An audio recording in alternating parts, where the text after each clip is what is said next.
കാസർഗോഡ് 15 വയസ്സുകാരിയായ ഒരു പെൺകുട്ടിയും 42 വയസ്സുള്ള ഒരു മധ്യവയസ്കനും ഒരേ മരത്തിൽ തൂങ്ങി മരിച്ച ഒരു വാർത്ത നിങ്ങൾ ഏവരും ശ്രദ്ധിച്ചു കാണുമല്ലേ. ഈ ഒരു വാർത്ത കേൾക്കുമ്പോൾ തന്നെ എന്തോ ഒരു അസ്വാഭാവികത തീർച്ചയായും ഇവരുടെ മരണത്തിൽ നിന്ന് നമുക്ക് ഊഹിച്ചെടുക്കാവുന്നതാണ്. പലതരത്തിലുള്ള ഊഹാപോഹങ്ങളും സ്വാഭാവികമായും നമ്മുടെ എല്ലാവരുടെയും മനസ്സിൽ തോന്നിപ്പോകാം. എന്തോ ഒരു പന്തികേട് ഈ ഒരു മരണത്തിലുണ്ടല്ലേ. ഇവർ തമ്മിൽ എന്തോ ഒരു അരുതാത്ത ബന്ധമുണ്ടായിരുന്നോ, അതുകൊണ്ടാണോ ഇവർ ആത്മഹത്യ ചെയ്തത് എന്നിങ്ങനെ തുടങ്ങിയിട്ടുള്ള പല ചോദ്യങ്ങളും നമ്മുടെ ഉള്ളിൽ തോന്നുക സ്വാഭാവികമാണ്. അപ്പം ഈ ഒരു വാർത്തയെക്കുറിച്ച് അറിയാത്തവർക്കായി വാർത്തയെക്കുറിച്ച് ചെറുതായിട്ടൊന്ന് സൂചിപ്പിക്കാം. ഒരു ദിവസം ഒരു ചേച്ചിയും അനിയത്തിയും കൂടി ഒരു മുറിയിൽ കിടന്നുറങ്ങുകയാണ്. അപ്പോൾ പിറ്റേ ദിവസം രാവിലെ അനിയത്തി ഉറക്കമുണർന്ന് നോക്കുമ്പോൾ ചേച്ചിയെ കാണാനില്ല. അങ്ങനെ ഈ കുട്ടി മാതാപിതാക്കളോട് പറയാണ്. അങ്ങനെ ഇവർ അന്വേഷിക്കുകയാണ്. ഉടനടി ഇവർ പോലീസിൽ പരാതിപ്പെടുകയും ചെയ്തു. അങ്ങനെ ഇവരുടെ കുടുംബ സുഹൃത്തും ഈ പെൺകുട്ടിയെ എല്ലാ ദിവസവും സ്കൂളിൽ കൊണ്ടുപോയി വിടുന്ന ഓട്ടോ ഡ്രൈവറായിട്ടുള്ള പ്രദീപിനെ ഇവർ ആദ്യം തന്നെ കോണ്ടാക്ട് ചെയ്യാണ്. അങ്ങനെ വിളിക്കുമ്പോൾ അയാളെയും ഫോണിൽ കിട്ടുന്നില്ല. അപ്പോൾ അയാളും മിസ്സിംഗ് ആണ്. അപ്പോൾ ഇവർ രണ്ടുപേരും ഒരേ സമയമാണോ മിസ്സിംഗ് ആയത് എന്നുള്ള പലതരത്തിലുള്ള ചോദ്യങ്ങളും ഇവർക്ക് ഉണ്ടാവുകയാണ്. അങ്ങനെ ഇപ്പോൾ രണ്ടുപേരും മിസ്സായി. പോലീസ് കേസെടുത്തു. പലയിടങ്ങളിലും അന്വേഷിച്ചു. പോലീസിന് ഒരു വാലും തുമ്പും കിട്ടിയില്ല എന്നുള്ളതാണ്. അപ്പോൾ ഇവർ മരിച്ചു എന്ന് തന്നെയാണ് പോലീസും കരുതിയത്. അങ്ങനെ അന്വേഷണത്തിൽ വേണ്ടത്ര ഒരു തുമ്പും കിട്ടിയില്ല, വേണ്ടത്ര ഒരു പുരോഗതിയും ഉണ്ടായില്ല. കഴിഞ്ഞ ദിവസമാണ് ഇവരുടെ വീടിന് 200 മീറ്റർ അകലയിൽ നിന്നുകൊണ്ട് ഇവരുടെ മൃതശരീരങ്ങൾ തൂങ്ങി മരിച്ച നിലയിൽ അക്കേഷ്യ മരത്തിൽ നിന്ന് കണ്ടുകിട്ടുന്നത്.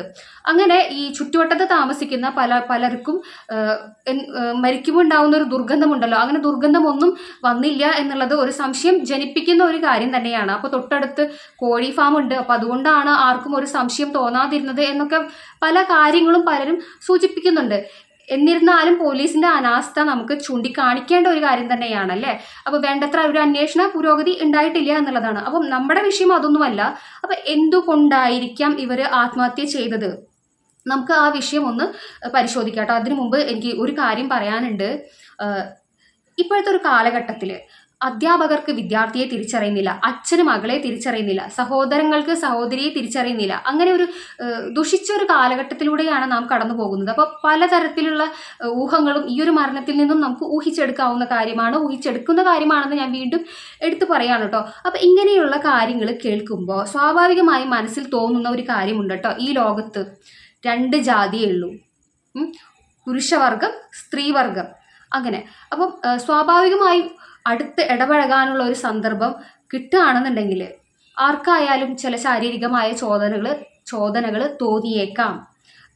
അപ്പം അങ്ങനത്തെ ഒരു കാലഘട്ടമാണ്. ഇവിടെ ബന്ധങ്ങളെ ഒന്നും ആർക്കും തിരിച്ചറിയുന്നില്ല, അല്ലെങ്കിൽ പ്രായമൊന്നും ഒരു വിഷയമല്ല. അതുകൊണ്ടാണല്ലോ 15 വയസ്സും 42 വയസ്സും ഈ ഒരു പ്രായത്തിലൊക്കെ പ്രണയം തോന്നുക എന്നൊക്കെ പറയുമ്പോൾ നമുക്ക് ചിന്തിക്കാൻ പോലും കഴിയുന്നില്ല. അതാണ് ഈ ഒരു കാലഘട്ടത്തിൻ്റെ പ്രത്യേകത. ആർക്കും എന്ത് വേണമെങ്കിലും തോന്നാം. അതാണ് ഞാൻ പറഞ്ഞത്, 2 ജാതിയേ ഉള്ളൂ, ഒരു ആൺജാതിയും പെൺജാതിയും.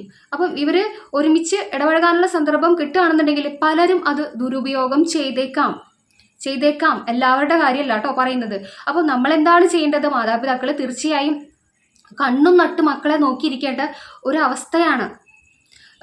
അപ്പം ഇങ്ങനെ സ്വന്തം വീടുകളിൽ അല്ലെങ്കിൽ കുട്ടികളുടെ അടുത്ത് അമിതമായ സ്വാതന്ത്ര്യം എടുക്കാനും അമിതമായി ഇടപഴകാനും നമ്മൾ ആരെയും അനുവദിക്കരുത്. ഏത് നിമിഷത്തിലാണ് ഇവരുടെയൊക്കെ ഉള്ളിൽ ഒരു ചെകുത്താൻ കടന്നു പോകുക എന്നുള്ളത് നമുക്ക് പറയാൻ പറ്റില്ല അല്ലേ.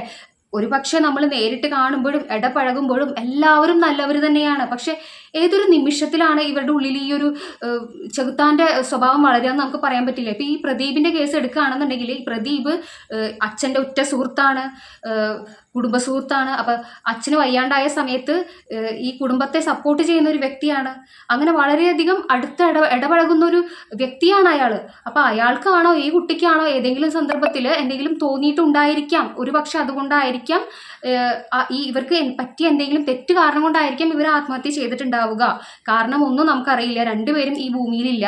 അപ്പം ഇവർ മരിക്കുന്നതിന് തൊട്ട് മുമ്പ് ഇവർ രണ്ടുപേരും ചേർന്നിട്ടുള്ള നിരവധിയായിട്ടുള്ള ഫോട്ടോകൾ ഇവരുടെ ഒരു ബന്ധുവിന് അയച്ചു കൊടുത്തു എന്നൊക്കെ പറയുന്നുണ്ട്. അപ്പം എന്ത് തന്നെയായാലും പോലീസ് അന്വേഷിച്ച് കണ്ടുപിടിക്കട്ടെ അല്ലേ. പിന്നെ ഈ ഒരു പെൺകുട്ടി ഈ SSLC എക്സാം എഴുതേണ്ട ഒരു പെൺകുട്ടിയാണല്ലേ, 15 വയസ്സ് പ്രായമുള്ള പെൺകുട്ടിയാണ്, കൗമാരക്കാരിയായിട്ടുള്ള ഒരു പെൺകുട്ടിയാണ്. അപ്പോൾ ഈ കൗമാര പ്രായം എന്നൊക്കെ പറയുന്നത് പലതരത്തിലുള്ള വികാരങ്ങളിലൂടെ ഇവർ കടന്നു പോകുന്ന ഒരു സന്ദർഭമാണല്ലേ. തീർച്ചയായും മാതാപിതാക്കളുടെ താങ്ങും തണലും സപ്പോർട്ടും കിട്ടേണ്ട ഒരു പ്രായം തന്നെയാണ്. ഇന്ന് പലപ്പോഴും മാതാപിതാക്കൾ വളരെയധികം ബിസിയാണല്ലേ. അവർക്ക് കുട്ടികൾക്ക് ഭക്ഷണം കൊടുക്കാനും അവരുടെ ആവശ്യങ്ങൾ നിറവേറ്റലും മാത്രമല്ല മാതാപിതാക്കളുടെ ജോലി. കുറച്ച് സമയമെങ്കിലും അവരെ ഒന്ന് കേൾക്കാനായിട്ട് നിങ്ങൾ സമയം കണ്ടെത്തുക. ഞാനടക്കമുള്ളവർ സമയം കണ്ടെത്തുക. ഒരുപക്ഷെ നമ്മൾ അവർക്ക് സമയം കൊടുക്കാത്തത് കൊണ്ടായിരിക്കാം, അവരുടെ വിഷമങ്ങൾ പങ്കിടാനായിട്ട് മാതാപിതാക്കൾ അവൈലബിൾ അല്ലാത്തത് കൊണ്ടായിരിക്കാം ഇവർ പുറമേയുള്ള ഇത്തരത്തിലുള്ള ബന്ധങ്ങൾ തേടിപ്പോകുന്നത്. അപ്പോൾ കുറച്ച് പ്രായമുള്ള ആൾക്കാരാണെങ്കിൽ അവർ ഇത് പലതരത്തിലും ചൂഷണം ചെയ്തേക്കാം. അപ്പം ഇതൊക്കെ മുൻകൂട്ടി കണ്ടുകൊണ്ട് മാതാപിതാക്കളാണ് ശ്രദ്ധിച്ച് കുട്ടികളെ വളർത്തേണ്ടത്. നമുക്ക് ചുറ്റും കഴുകന്മാരാണ് അല്ലേ. ആരെയും ഏത് നിമിഷത്തിലും വിശ്വസിക്കാൻ പറ്റില്ല. ഏത് നിമിഷത്തിലാണ് ഇവരുടെയൊക്കെ സ്വഭാവം മാറിപ്പോവാന്നുള്ളത് നമുക്ക് പറയാൻ പറ്റില്ല അല്ലേ. അപ്പം ഒരു 10 കണ്ണ് അല്ലെങ്കിൽ തലയുടെ ചുറ്റും കണ്ണുണ്ടെങ്കിലും ആ കണ്ണോണ്ടൊക്കെ മക്കളെ നോക്കിയാലും ഇവരെ കൊത്തിക്കൊണ്ടുപോകാനുള്ള കഴുകന്മാരാണ് ചുറ്റിലുമുള്ളത്. അപ്പോൾ നമ്മൾ ശ്രദ്ധിക്കുക, നമ്മുടെ മക്കളെ ശ്രദ്ധിക്കുക. നിരവധിയായിട്ടുള്ള വാർത്തകളാണ് ഈ ഒരു 2025 തുടങ്ങിയപ്പം നാം കേട്ടുകൊണ്ടിരിക്കുന്നത് അല്ലേ. കേട്ടാൽ ഞെട്ടിപ്പോകുന്ന വാർത്തകളാണ്. ഇന്ന് ഇത് അയൽ വീട്ടിലാണ് നടന്നത്, അല്ലെങ്കിൽ അയൽ സംസ്ഥാനത്താണ് നടന്നതെങ്കിൽ നാളെ നമ്മുടെ വീട്ടിലും ഇതൊക്കെ ഒരു പക്ഷെ സംഭവിച്ചേക്കാം. അത്ര വേഗത്തിലാണ് ഇത്തരത്തിലുള്ള കാര്യങ്ങൾ കടന്നു പോയിക്കൊണ്ടിരിക്കുന്നത്. പിന്നെ ഒരു കാര്യം കൂടി എനിക്ക് സൂചിപ്പിക്കാനുള്ളത്, ഇപ്പം നമ്മുടെ വീട്ടിൽ ആൺമക്കളുണ്ടെങ്കിൽ ആൺമക്കളുടെ സുഹൃത്തുക്കൾ നമ്മുടെ വീട്ടിൽ അമിതമായി വരുന്നുണ്ടെങ്കിൽ, അല്ലെങ്കിൽ അമിതമായ സ്വാതന്ത്ര്യം നമ്മുടെ മക്കളുടെ അടുത്ത് എടുക്കുന്നുണ്ടെങ്കിൽ തീർച്ചയായും അവരോട് നോ പറയാൻ പഠിക്കുക. ഒരു ലിമിറ്റ് വെക്കുക. എല്ലാവർക്കും ഒരു ലിമിറ്റ് വെക്കുക.